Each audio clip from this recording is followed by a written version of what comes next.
Good morning friend, Priyanka লাইফস্টাইলের নতুন আরেকটি ব্লগে আমি প্রিয়াঙ্কা আপনাদের সবাইকে স্বাগত জানাই। সবাই কেমন আছেন? আশা করছি খুবই ভালো আছেন, আর আপনাদের ভালোবাসায় আমরাও খুব ভালো আছি। এখন ওই বিকাল 5টা মতো বাজে, আর এখন থেকেই ব্লগটা শুরু করছি।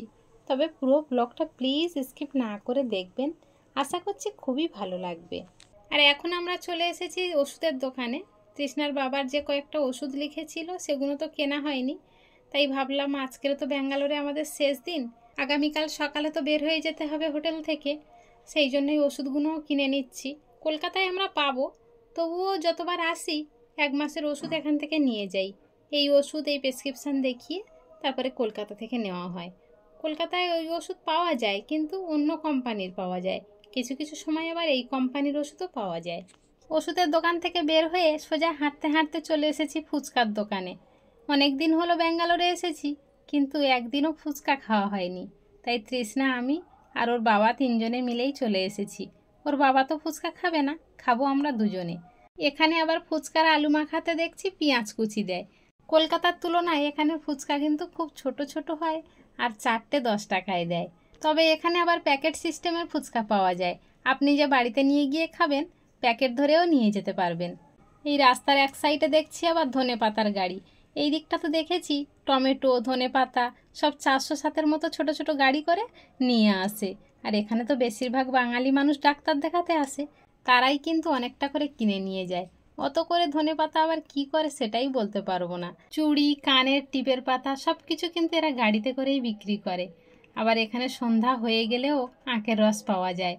রাস্তার সাইডে দেখলেন তো সব ফলের দোকানগুলো কিন্তু গাড়ি সিস্টেম, গাড়ি ধরে ঠেলে এনে বিকাল টাইমে সব রাস্তার সাইডে দাঁড় করায়, আবার রাত হলে নিয়ে চলে যায়।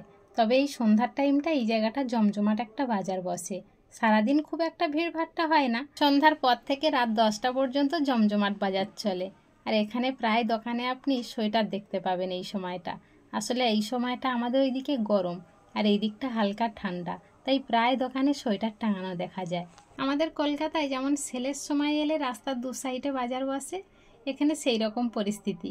সারা 12 মাস এরকম রাস্তার 2 সাইডে বাজার বসতে থাকে। আর এই কানের দোকানটাতে দেখুন কি সুন্দর সুন্দর কানের ঝুলছে। আমি তো পরি না বলে আর নিলামই না, আর তৃষ্ণা তো এখনও পরার মতো হয়নি। এদিকে আবার দেখুন রাস্তার এক সাইডে কতগুলো পেয়ারা নিয়ে বসেছে, আবার পেয়ারার ভিতরটা কি সুন্দর লাল, দেখতে ভারী সুন্দর লাগছে, আর কি সুন্দরভাবে কেটেছে দেখুন। চলুন এবারে আপনাদেরকে একটু সবজির দোকানগুলো দেখিয়ে নিই। এই সবজির দোকানগুলোতে দেখুন 10 টাকা করে সবজি সব প্লাস্টিকে বেঁধে রেখেছে। বেশিরভাগ বাঙালি মানুষ তো এখানে থাকে, আর তারাই এখান থেকে বেশিরভাগ জিনিসপত্র সব কেনাকাটি করে। আর এখানে যতগুলো সবজির দোকান সবগুলোতেই খেয়াল করে দেখলাম যে ভালো ভালো সবজি তারা কেটে কেটে প্লাস্টিকে করে একটা একটা প্যাকেট করে রেখে দেয়, আর এক একটা প্যাকেটের দাম 10 টাকা করে। তবে আপনারা এখানে ভাবতে পারেন হয়তো খারাপ সবজি কেটে কুচে বাদ দিয়ে কেটে রেখেছে, সেটা কিন্তু না। এরা ভালো ভালো সবজি দেখেছি, ধরো একটা ঝিঙেকে 3 টুকরো করলো করে একটা প্লাস্টিকে ভরলো, সেটা 10 টাকা দাম দিয়ে বিক্রি করবে। আর এখানে যারা ডাক্তার দেখাতে আসে তারা তো অনেক লোক আসে না, 2জন কি 3জন আসে, 10 টাকার ঝিঙে হলেই 2টো আলু হলেই একটা তরকারি হয়ে যায়, তাই না? আর এখন চলে এসেছি আমরা কলার দোকানে। অন্যান্য ফলের তুলনায় কলার দামটা এখানে একটু কম, আর অন্যান্য ফলের গায়ে তো হাত দেওয়াই যায় না। কলাটা এখানে 25 টাকা 20 টাকা কিলোতে পাওয়া যায়। তবে আমাদের ওখানে যেমন ডজন ধরা ছোড়া শুদ্ধ কলা পাওয়া যায়, এখানে আবার কলাগুলো ছাড়ানো ছাড়ানো, মানে একটাও আপনি জোড়া পাবেন না। এখানকার ফল ব্যবসায়ীরা ফল যদি খারাপও হয়ে যায় তাও কম দামে ছাড়ে না, ওইভাবে ঝুড়িতে সাজিয়ে রেখে দেয়। একটু আগে একটা দোকানে দেখছিলাম আম শুকিয়ে কি অবস্থা হয়ে গিয়েছে, তাও ওইভাবে সাজিয়ে রেখেছে।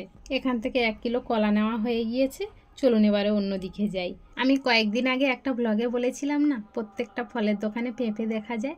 এই দেখুন এই সামনে মাসিমা যে ফলের দোকান নিয়ে বসেছে, এখানেও বড় বড় পেঁপে রেখে দিয়েছে। মানে প্রত্যেকটা ফলের দোকানে আপনি পেঁপে পাবেন, সে বড় হোক বা ছোট। এখানে আবার কম্বল কিনতে পাওয়া যায়, একটু কম দামেই হয়, তবুও আমাদের বসিরহাটের তুলনায় বেশি। যেসব বাংলাদেশি মানুষরা এখানে আসে ডাক্তার দেখাতে, তারা কিন্তু এক একজন 2-3টে করে কম্বল কিনে নিয়ে যায়, কেননা শুনেছি বাংলাদেশে কম্বলের দাম প্রচুর, তাই এখান থেকে নিয়ে যায় তারা। আর এখানে একটু কম্বলের দাম কম হয়। তবে আমি একবার কিনেছিলাম, গতবারে যখন এসেছিলাম, তখন তো আমরা জানি না এখানে ঠান্ডা এই সময়টায়, তাই বাধ্য হয়ে এখান থেকে একটা কম্বল 150 টাকাতে কিনেছিলাম। তবে খুব সুন্দর কম্বলগুলো এখানকার। আর এই দেখুন, জামা প্যান্ট সব ঢেলে বিক্রি হয়। আমাদের কলকাতার দিকে যেমন সেলের বাজারে সব কিছু পাওয়া যায়, এখানেও আপনি 12 মাস সব কিছু জিনিস পাবেন। জুতো থেকে, কানের থেকে, ফলের দোকান, জামা প্যান্ট, কোনো কিছু বাদ নেই। দেখুন, সামনেই জামা কাপড়ের বড় বড় বাঁধা দোকান রয়েছে, তা সত্ত্বেও কিন্তু জামা কাপড়গুলো ঢেলে বিক্রি হচ্ছে। আসলে এইসব জামা কাপড় যে খুবই ভালো তা কিন্তু নয়। এখানে যেসব মানুষগুলো ব্যবসা করে তারা মনে করে যে বাঙালিরা কিছুই বোঝে না, বাঙালিদের মাথায় টুপি পরিয়ে খাওয়ার জন্যই এইসব ব্যবসাগুলো চালু করে। আর এরা বাঙালিদেরকে খুব তুচ্ছ মনে করে। বাঙালিদের থেকে কিভাবে টাকা বের করে নিতে হবে এখানকার মানুষগুলো খুব ভালো মতোই জানে। এখানকার অটোওয়ালা থেকে শুরু করে প্রত্যেকটা ব্যবসায়ী কিন্তু খুব চালাক ব্যক্তি। এতক্ষণ ধরে আপনাদের সঙ্গে তো অনেক বকবক করলাম। চলুন, তৃষ্ণা কয়েকদিন ধরে এখান থেকে ক্যাডবেরি খাবে বলছে। তবে এখানকার ওই কৌটো ক্যাডবেরিগুলো একটু দাম বেশি নেয়, খেতেও ভালো লাগে। গতবারে তৃষ্ণাকে দেওয়া হয়েছিল কিনে, আবার এবারে বায়না ধরেছে, কিনে তো দিতেই হবে।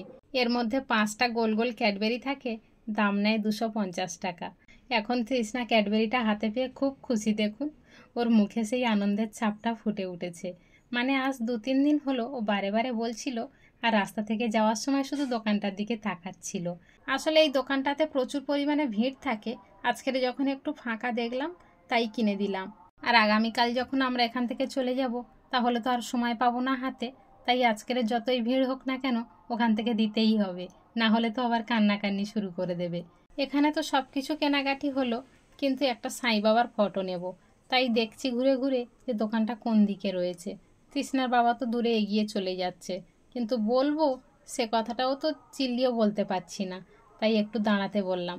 এই দেখুন, ওদিকে ধনেপাতার গাড়ি একটু আগে দেখালাম না, তাড়ি তাড়ি ধনেপাতা কিনে আনছে। আর মাছের দোকানগুলোতে কি বড় বড় মাছ।